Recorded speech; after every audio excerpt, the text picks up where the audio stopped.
Tumayo po ang lahat at tayo'y makiisa sa banal na misa na pamumunuan ng ating kura paroko, Reverendo Padre Douglas D. Badong.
Atin pong sisindihan ang unang kandila sa korona ng Adbyento.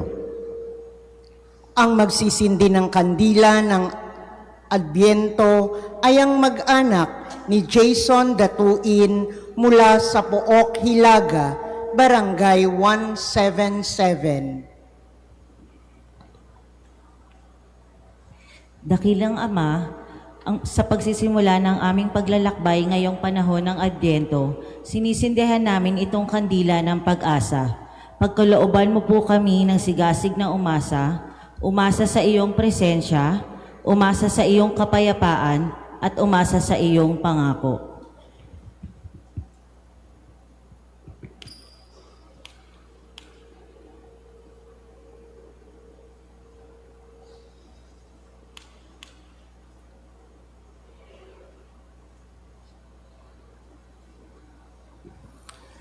Sa ngalan ng Ama at ng Anak at ng Espiritu Santo, Amen. sumainyo ang Panginoon. At sumaiyo rin. Ngayong unang linggo ng Adbyento, sinisimulan natin ang bagong taong liturhikal.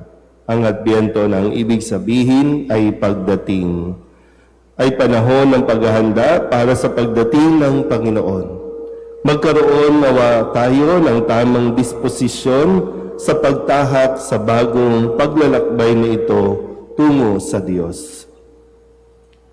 Mga kapatid, aminin natin ang ating mga kasalanan upang tayo'y maging marapat gumanap sa banal na pagdiriwang. Inaamin ko sa makapangyarihang Diyos at sa inyo mga kapatid na lubha akong nagkasala sa isip, sa salita at sa gawa at sa aking pagkukulang. Kaya isinasamo ko sa mahal na Birheng Maria, sa lahat ng mga anghel at mga banal, at sa inyo mga kapatid, na ako'y panalangin sa Panginoong ating Diyos. Kaawaan tayo na makapangyarihang Diyos, patawarin tayo sa ating mga kasalanan, at patnubayan tayo sa buhay na walang hanggan. Amen. Panginoon, kaawaan mo kami. Panginoon, kaawaan mo kami. Kristo, kaawaan mo kami. Kristo, kaawaan mo kami. Panginoon, kaawaan mo kami. Panginoon, kaawaan mo kami. Manalangin tayo. Ama naming makapangyarihan, bigyan mo kami ng paninindigang tumahak sa landas ng kabutihan. Sa pagdating ni Kristo, makasalubong nawa kaming may mabubuting gawa upang kapiling niya sa gawing kanan. Kami ay makapisan sa iyong pinagaharian sa pamamagitan niya kasama ng Espiritu Santo magpasawalang hanggan. Amen.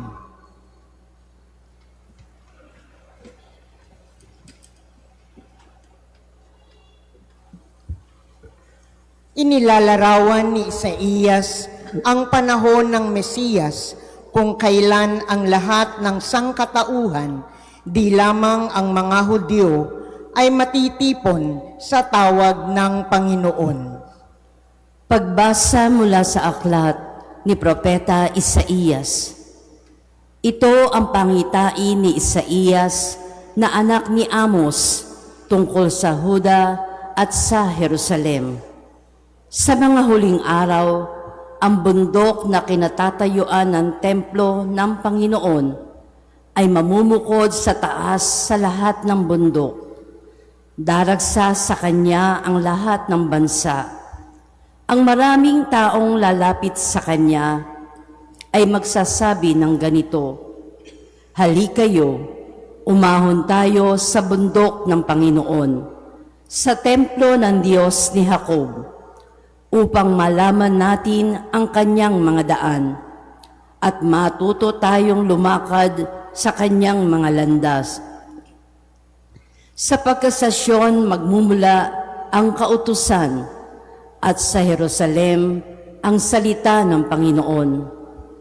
Siya ang mamamagitan sa mga bansa at magpapairal ng kapayapaan.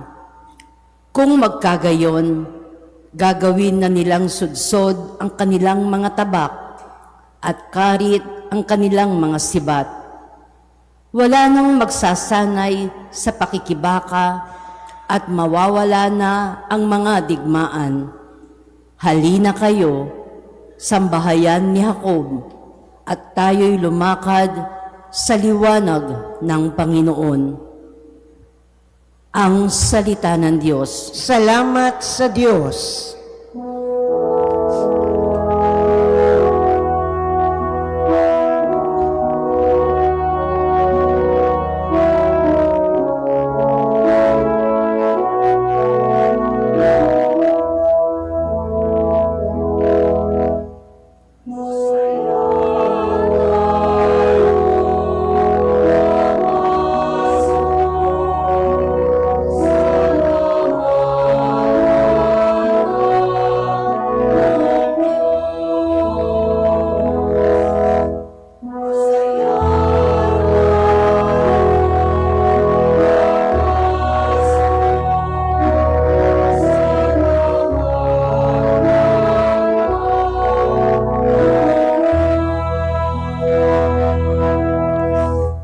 Ako ay nagalak sa sabing ganito, sa bahay ng poon ay pumasok tayo.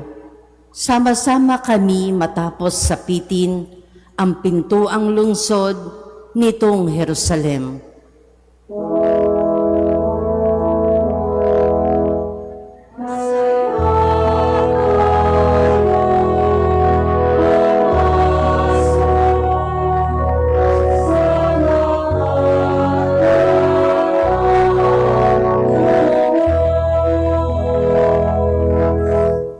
Dito umaahon ang lahat ng angkan, lipi ni Israel upang manambahan. Ang hangad, ang poon ay pasalamatan, pagkat ito'y utos na dapat gampanan. Doon din naroon ang mga hukuman at trono ng haring hahatol sa tanan.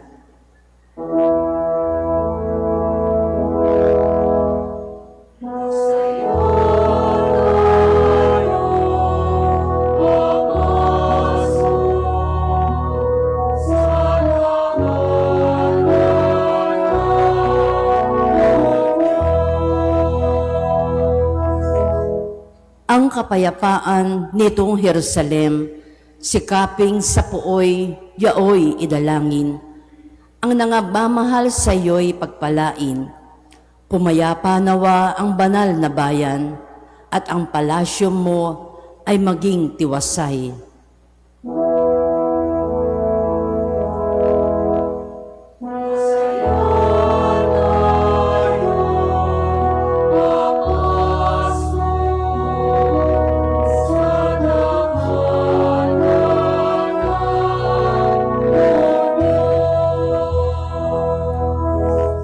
Dahilan sa aking kasama't katoto, sa iyo, Jerusalem, ang sabi ko'y ito, ang kapayapa ay laging sumaiyo, dahilan sa templo ng poong ating Diyos. Ang aking dalangi, umunlad kang lubos.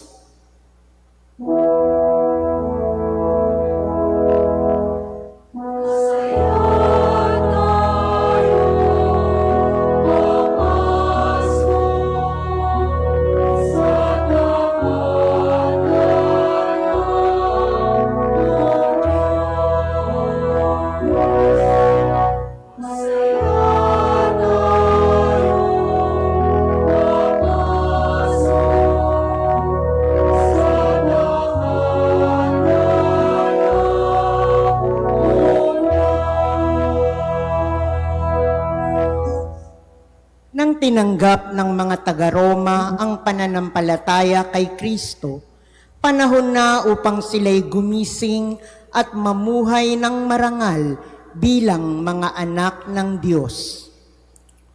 Pagbasa mula sa sulat ni Apostol San Pablo sa mga taga-Roma. Mga kapatid, alam ninyong panahon na upang gumising kayo sa pagkakatulog. Ang pagliligtas sa atin ay higit na malapit ngayon kaysa noong tayo'y nagsimulang manalig sa Kanya. Namamaalam na ang gabi at malapit nang lumiwanag. Layuan na natin ang lahat ng gawang masama at italaga ang sarili sa paggawa ng mabuti. Mamuhay tayo ng marangal at huwag gugulin ang panahon sa paglalasing at magulong pagsasaya, sa pagpapakasawa sa pita ng laman at kahalayan, sa alitan at inggitan. Ang Panginoong Hesukristo ang paghariin ninyo sa inyong mga buhay at huwag paglaanan ang laman upang bigyang kasiyahan ang mga nasa nito. Ang salita ng Diyos. Salamat sa Diyos. Magsitayo po ang lahat.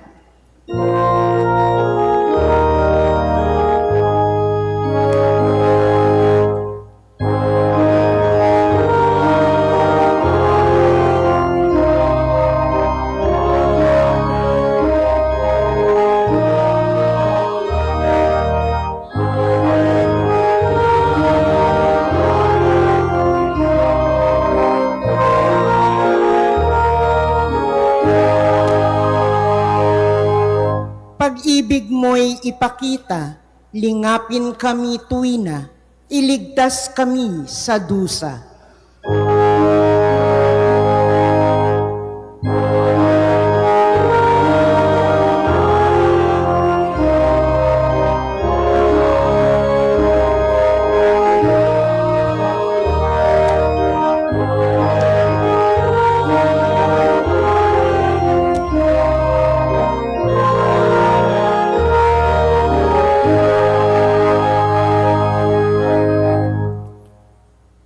Sumainyo ang Panginoon. At sumaiyo rin. Ang mabuting balita ng Panginoon ayon kay San Mateo. Papuri sa iyo, Panginoon. Noong panahong iyon, sinabi ni Jesus sa kanyang mga alagad, ang pagdating ng anak ng tao ay matutulad sa pagdating ng baha noong panahon ni Noe. Noon, ang mga tao'y nagsisikain, nagsisiinom, at nag-aasawa hanggang sa araw na pumasok sa daong si Noe. Dumating ang baha nang di nila namalayan at tinangay silang lahat. Gayun din ang mangyayari sa pagdating ng anak ng tao. Sa panahong iyon, may dalawang lalaking gumagawa sa bukid. Kukunin ang isa at iiwan ang isa. May dalawang babaeng magkasamang gumigiling. Kukunin ang isa at iiwan ang isa. Kaya magbantay kayo, sapagkat hindi ninyo alam kung anong araw paririto ang inyong Panginoon. Tandaan ninyo ito, kung alam lamang ng puno ng sambahayan kung anong oras ng gabi darating ang magnanakaw, siya'y magbabantay at hindi niya pababayaang pasukin ang kanyang bahay. Kaya maging handa kayong lagi, sapagkat darating ang Anak ng Tao sa oras na di ninyo inaasahan. Ang mabuting balita ng Panginoon. Pinupuri ka namin, Panginoong Heso Kristo. Isang magandang umaga po sa inyong lahat. So tayo po ay nasa panibagong taon ng ating pong liturhiya. So meron po tayong cycle na tinatawag, cycle A, B, at C. So kakatapos lang po nung cycle C o yung pangkaraniwang panahon nitong nakalipas na linggo. So ngayon, tayo ay nasa cycle A. No? Bagaman marami sa atin ang hindi masyadong aware sa mga ganitong nangyayari sa misa natin, pero sana unti-unti mapansin nyo rin. No? Halimbawa, ngayon, ang kulay na ginagamit natin ay violet, na dahil panahon ng Adbyento. At sa liturhiya natin, 2 beses na rin makikita yung kulay violet sa panahon ng Kwaresma at panahon ng Adbyento. Sa panahon ng Kwaresma, meron tayong 40 days na paghahanda. Sa panahon ng Adbyento, meron naman tayong 4 na linggong paghahanda. So, ang panahon ng Adbyento ay panahon ng pagdating, may darating, at ang inaasahan sa atin na tayo po ay maghanda. Yan. Paano nga ba tayo maghahanda?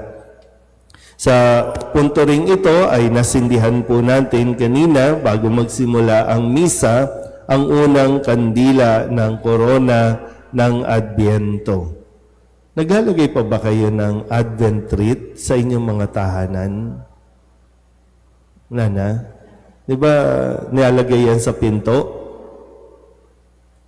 Di na rin? Ano kayo? Anong panahon kayo isinilang? Di ba yung bilog? Di ba dati sa eskwelahan, di ba gumagawa pa tayo ng mga Advent wreath, pagkatapos ng Christmas party, inuuwi na natin yan. Di ba yung bilog na merong kandila sa gitna? Yun yung Advent wreath.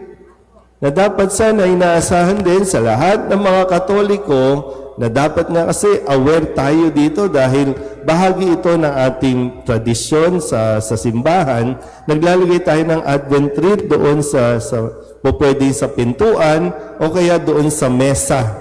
Diba? Doon sa mesa at nilalagyan natin ng kandila para lagi tayong napapaalalahanan may 4 na linggo tayong paghahanda. At habang sinisindihan ng bawat kandila, tayo ay nagkakaroon ng kagalakan sa ating kalooban, yung excitement, di ba? Yung may darating kasi. Kaya nai-excite tayo na dumating ang araw na yan. Na ibig sabihin, pag nasindihan na natin ang 4 na ito, malapit na o nandyan na ang ating hinihintay. At sa pagsisindi ng unang kandila, ang kandila ng pag-asa na kailangan natin ngayon. Kailangan ng napakaraming tao na panghawakan ang pag-asa. Sabihin niyo nga po, pag-asa. May pag-asa tayo dahil ang darating ay ang pag-asa. Ang darating ay si Kristo na ipinangako sa atin. Bagaman, dumating na siya noong unang Pasko at atin na lang pong ginugunita ang kanyang unang pagdating. Pero pinaghahanda tayo muli para sa kanyang muling pagdating. Yan ang sabi ni Kristo sa ating Ebanghelyong narinig mula kay San Mateo, kaya magbantay kayo sapagkat hindi ninyo alam kung anong araw paririto ang inyong Panginoon. At naihambing na ang pagdating niya ay katulad o nawa, wag mangyari yung katulad nung panahon ni Noe. Isang baha ang dumating. Bagamat sa panahon natin ngayon, napakaraming baha ang dumarating. At sa bawat baha, na-i-expose ang lahat ng mga kalokohan ng mga tao. Lahat ng corruption, lahat ng pagnanakaw, lahat ng kasinungalingan, dahil sa baha, nadidiscover natin. Kaya yung paanyaya sa atin ngayong araw na ito, sa aklat ni Propeta Isaías, ang sabi niya sa atin, magtungo tayo sa templo ng Panginoon. Ito ang paanyaya. Magtungo tayo sa templo ng Panginoon, hindi sa kalsada, hindi sa kung ano-anong mga pagtitipon natin. Magtungo tayo sa templo ng Panginoon. At yung paalala din, di ba, sa sulat ni San Pablo sa mga taga-Roma na gumising na tayo sa pagkakatulog. Gumising. Ano ba nangyayari sa lipunan natin ngayon? Nakakalungkot man, no? Pero kabi-kabilang away ang naririnig natin. Away dito, away doon, away sa kalye, away sa social media. Yan ang pinagkakaabalahan ng napakaraming tao ngayon. Ang panahon ngayon dapat ay magsasaya tayo. Panahon ito ng paghahanda ng may kagalakan. Kayo ba'y naghahanda na? Madali naman daw ihanda, di ba? 500 pesos lang, okay na, di ba? Oo. Sabi, 500? Pag namalengke ka nga dito sa tabi natin, di ba? Pangsahog nga lang ng sinigang, 400 na. Pangsahog pa lang yun. Wala ka pang isda, wala ka pang baboy. Pero ito yung pinagkakaabalahan natin. Ito yung mga pinoproblema natin. Sabi, huwag niyong gugulin ang inyong panahon sa mga bagay sa mundong ito. Bagamat hindi tayo pinagbabawalan dahil, di ba nga, ito ang panahon na dapat nagsasaya na tayo. Sa dami ng kaguluhan nangyayari, may pag-asa tayo at huwag nating bibitawan yan. Hindi tayo dapat bumitaw sa pag-asa. Mayroong hope. Pero dapat din tayo, magising tayo sa nangyayari. Ngayon, huling araw ng pagsusuot natin ng puti bilang pakikiisa natin sa panawagan na magkaroon sana ng kasagutan itong mga pagnanakaw na ginawa sa bayan, ginagawa sa tao. Dahil hindi naman natin po pwedeng basta-basta na lang na, kumbaga, sige, okay lang, at gawin na nating normal ang nakawan. Di ba parang ang pangit din naman tingnan na basta nasa gobyerno, magnanakaw. Di ba ang pangit na masanay tayo doon na kung gusto mong yumaman, di ba? Kung gusto mong yumaman, magtrabaho ka sa gobyerno.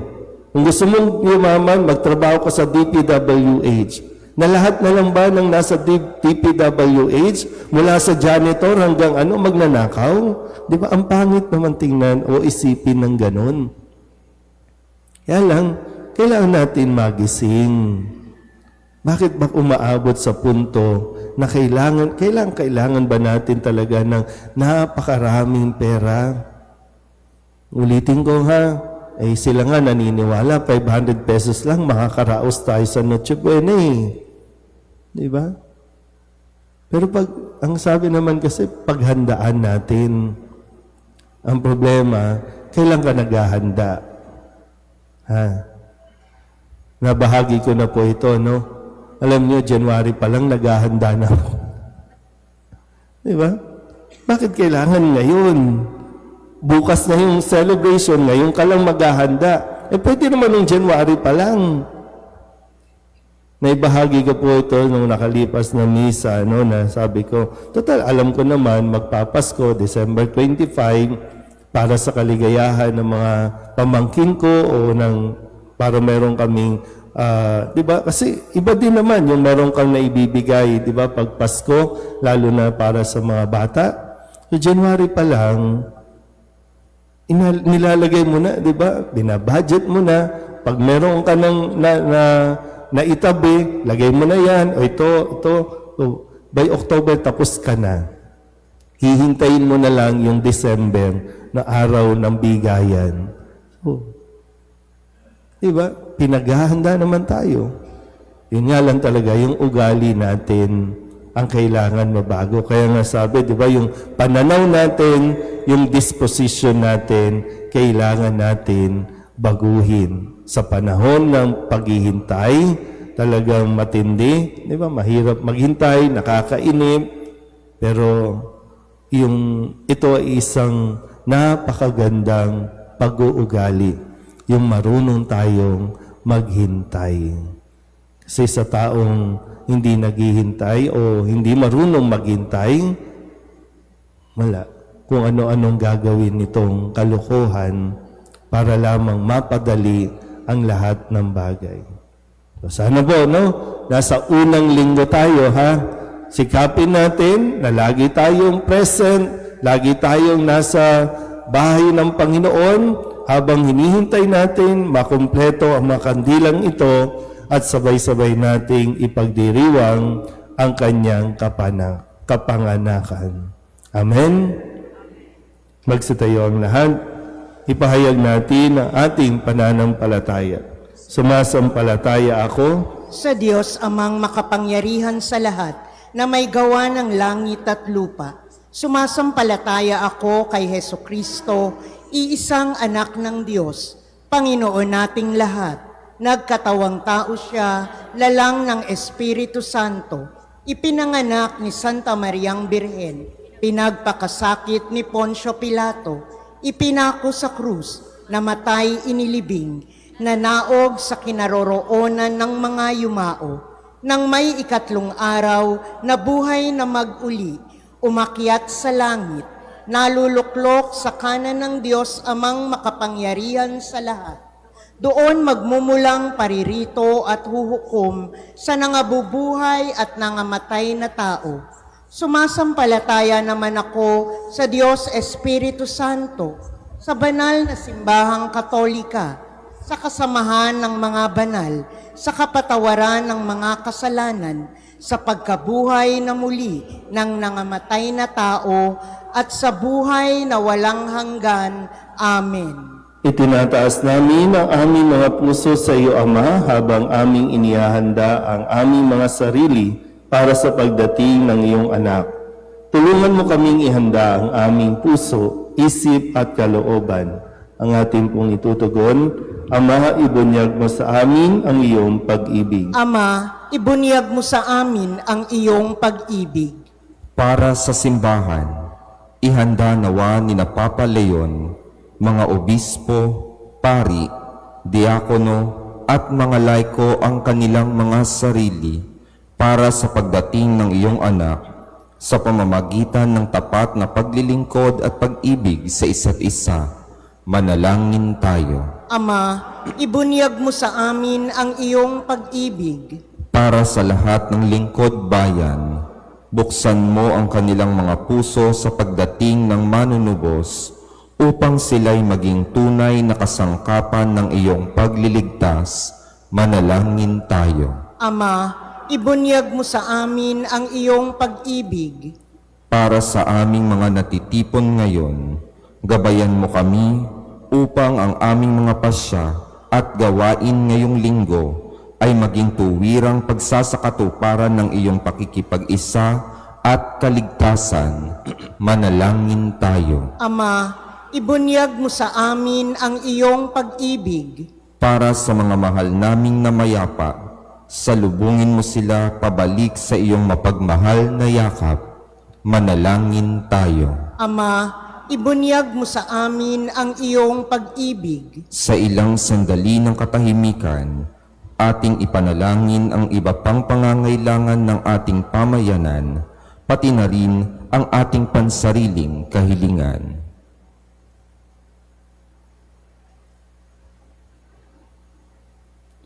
Manalangin tayo. Ama, ibunyag mo sa amin ang iyong pag-ibig.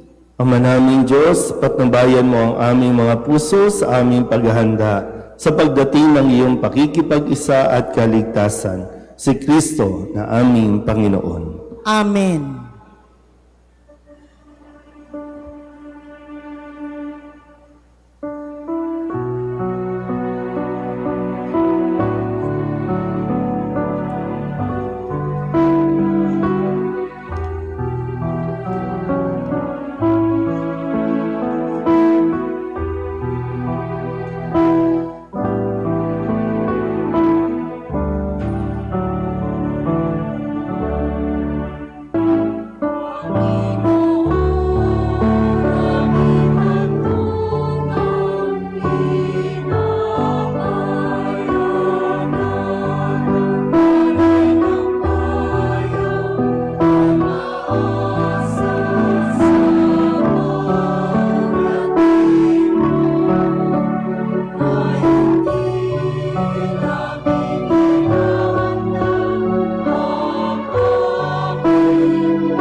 Manalangin kayo mga kapatid upang paghahain natin ay kalugdan ng Diyos amang makapangyarihan. Tanggapin nawa ng Panginoon itong paghahain sa iyong mga kamay, sa kapurihan niya at karangalan, sa ating kapakinabangan at sa buong sambayanan niyang banal. Ama naming lumikha, tanggapin mo ang aming mga alay na ikaw rin ang nagbigay.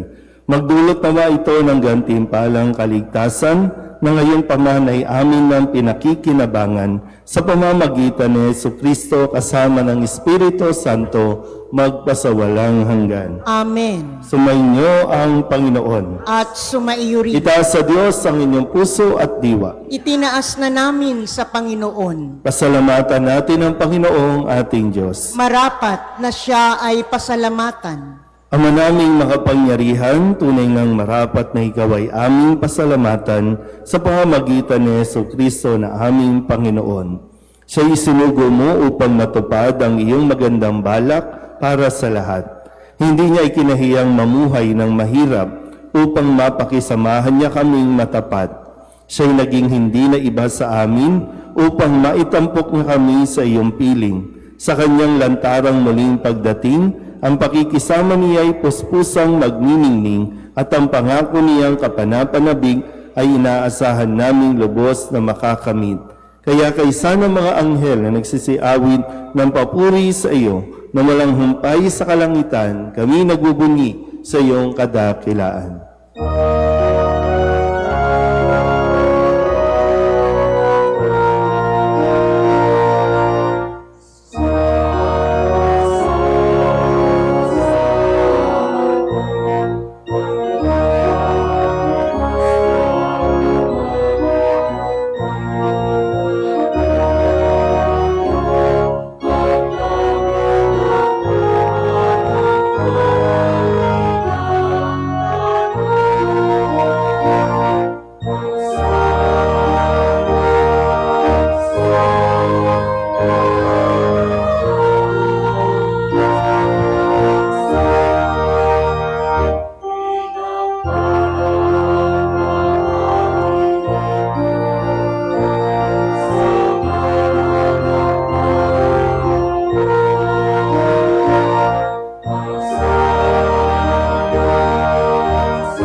Ama naming banal, ikaw ang bukal ng tanang kabanalan. Kaya't sa pamamagitan ng iyong Espiritu, gawin mong banal ang kaloob na ito upang para sa aming maging katawan at dugo ng aming Panginoong Heso Kristo. Bago niya pinagtiis ang kusang loob na maging handog, hinawakan niya ang tinapay, pinasalamatan kaniya, pinaghati-hati niya iyon iniabot sa kanyang mga alagad at sinabi, "Tanggapin ninyong lahat ito at kanin, ito ang aking katawan na ihahandog para sa inyo."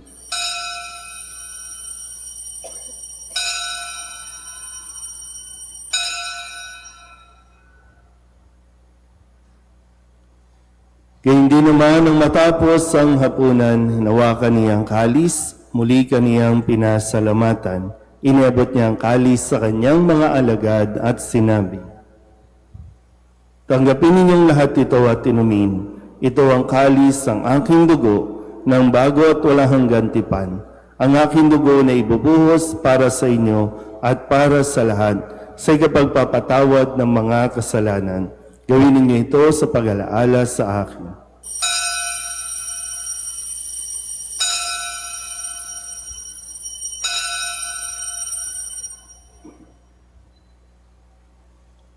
Ipagbunyi natin ang misteryo ng pananampalataya.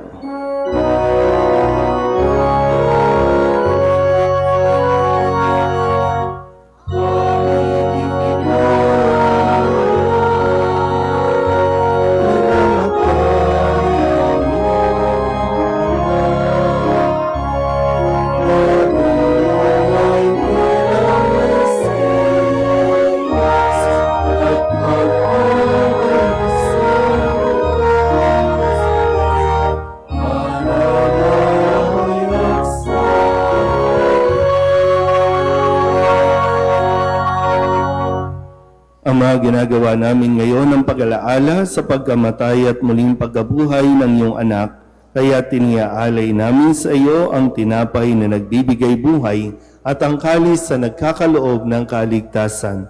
Kami nagpapasalamat dahil kami iyong minarapat na tumayo sa harap mo para maglingkod sa iyo. Isinasamo namin kami magsasalo-salo sa katawan at dugo ni Kristo ay mabuklod sa pagkakaisa sa pamamagitan ng Espiritu Santo. Ama, lingapin mo ang iyong simbahang laganap sa buong daigdig. Puspusin mo kami sa pag-ibig, kaysa ni Leon na aming Papa at ni Jose na aming Obispo at ng Tanang Kaparian.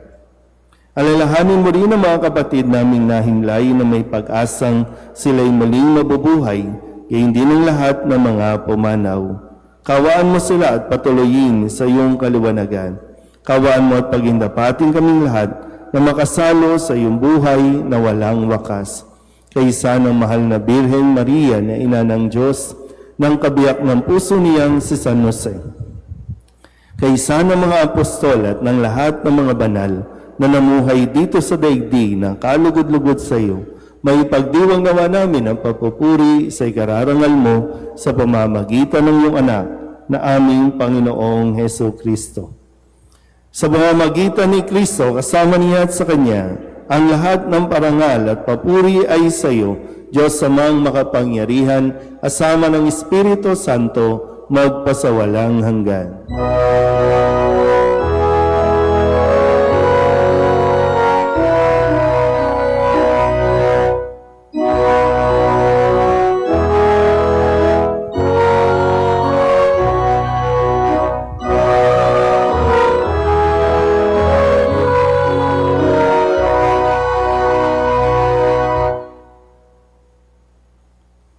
Sa tagubili ng mga nakagagaling na utos at turo ni Jesus sa Panginoon natin at Diyos, ipahayag natin ang lakas loob.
Muling kami iadya sa lahat ng masama, pagkalooban ng kapayapaan araw-araw, iligtas sa kasalanan at ilayo sa lahat ng kapahamakan.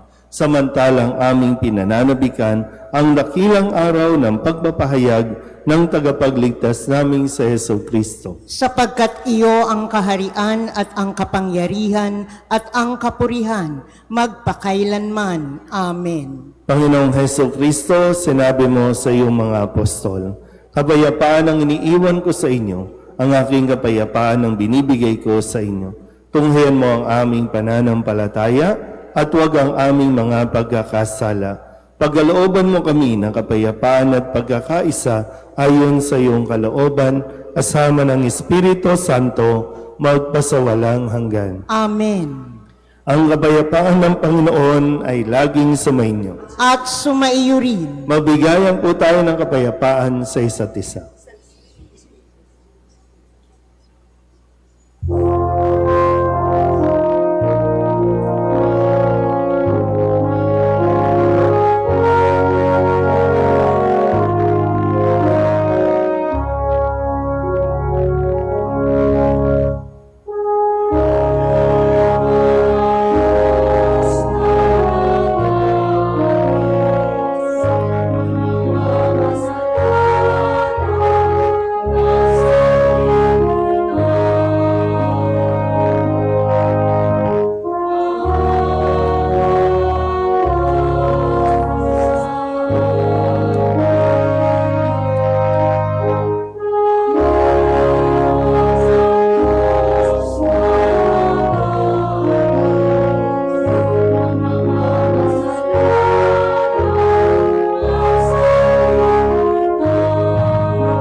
Ito ang kordero ng Diyos.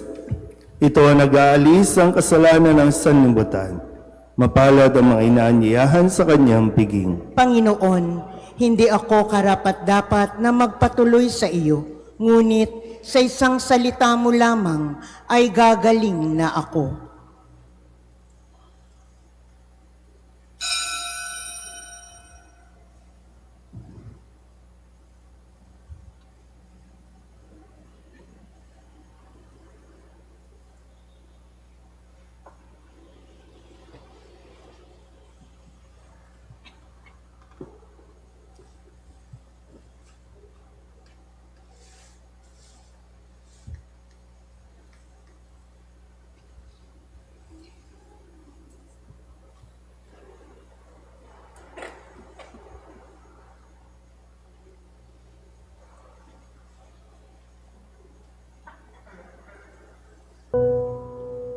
Luluhod po ang lahat para sa panalangin kay San Jose. Abang tagapangalaga ng tagapagligtas, kabiyak na puso ng mahal na Birheng Maria, sa iyo ipinagkatiwala ng Diyos ang kaisa-isa niyang anak. Sa iyo nagtiwala si Maria, sa piling mo si Kristo'y naging tao. Maging ama ka rin sa amin, pinagpalang Jose, at gabayan mo kami sa landas ng buhay. Ihingi mo kami ng biyaya, awa at tapang, at ipagtanggol kami sa lahat ng masama. Amen. Tatayo na po ang lahat. Manalangin tayo. Ama naming mapagmahal, mapakinabangan nawa namin ang aming pinagsaluhan upang sa aming paglalakbay dito sa lupang papanaw, aming mapanaligan ng iyong pagpapalang pang magpakailanman sa pamamagitan ni Jesu Kristo kasama ng Espiritu Santo magpasawalang hanggan. Amen. Magsiupo po ang lahat para sa mga pamparokyang pabatid. Una, makiisa sa mga pamparokyang gawain tuwing unang Biyernes at Sabado ng buwan. First Friday Devotion sa December 5, 2025, isasagawa ang Holy Hour sa ganap na ika-5 ng hapon na susundan ng banal na misa sa ganap na ika-6 at kalahati ng gabi.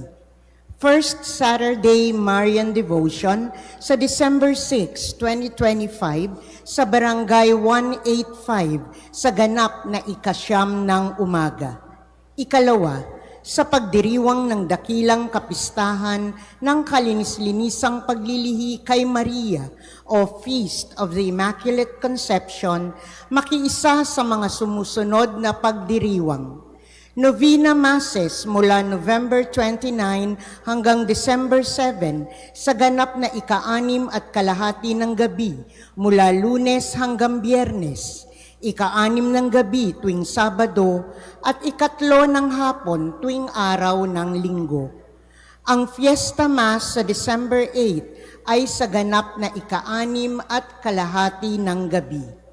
Ikatlo, sa December 6, 2025, ay ang Parish Advent Recollection sa ganap na ika-7 at kalahati ng gabi sa loob ng simbahan na may temang Adbyento ang masayang paghihintay ng may pag-asa na pangangasiwaan ni Brother Randall Joseph Serrano mula sa Feast Malabon.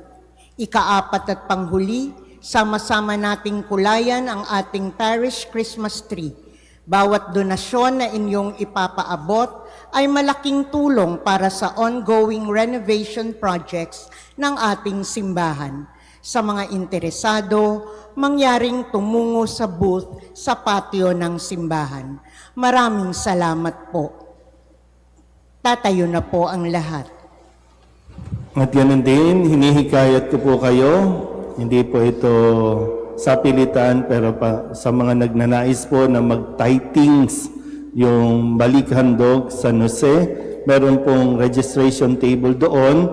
Maaari din po kayong kumuha ng leaflets, nandun po yung paliwanag para po sa inyong ikaluluwag. So bago po kayo umuwi, daan po muna kayo doon sa ating registration table. So yan po yung tithings natin, yung Balik Handog kay San Jose. So nasa sa inyo po kung lingguhan, buwanan o taunan. Pwedeng piso lang, pwedeng kung ano man ang kakayanin po ninyo. Madisiplina lang po natin ang ating mga sarili na magbalik ng pasasalamat sa mga biyaya na atin pong natatanggap. So wala pong amount. So wag po kayong nahiya kung piso ang kaya ninyong ipangako. Walang problema po yan. No? At may mga paraan po kung paano nyo ito maibibigay. Pwedeng diretso sa opisina o diretso po sa bank account ng parokya.